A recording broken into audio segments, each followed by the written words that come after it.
Hi అందరికీ welcome back to my mini vlog.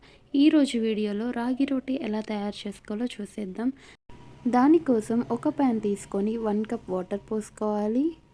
టేస్ట్కి సరిపడా సాల్ట్ వేసుకొని 1 బాయిలింగ్ వచ్చిన తర్వాత మనం ఏ కప్తో అయితే వాటర్ తీసుకున్నామో అదే కప్తో రాగి పిండిని వేసుకొని మంచిగా కలుపుకోవాలి.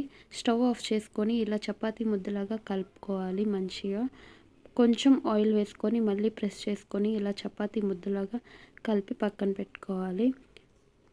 కొంచెం కొంచెం తీసుకొని ఇలా బాల్స్లో ప్రిపేర్ చేసుకొని పొడిపిండి జల్లుకుంటూ మనం చపాతీలాగా మంచిగా రోల్ చేసుకోవాలి. ఈ విధంగా చేసుకున్న చపాతీని బాగా వేడైన పెనం మీద వేసుకొని రెండు వైపులా మంచిగా కాల్చుకోవాలి సిమ్లో పెట్టుకొని. 1 స్పూన్ ఆయిల్ వేసుకొని ఇలా మంచిగా రోస్ట్ చేసుకోవాలి. రెండు వైపులా రోస్ట్ చేసుకొని ఇంకా తీసేయడమే.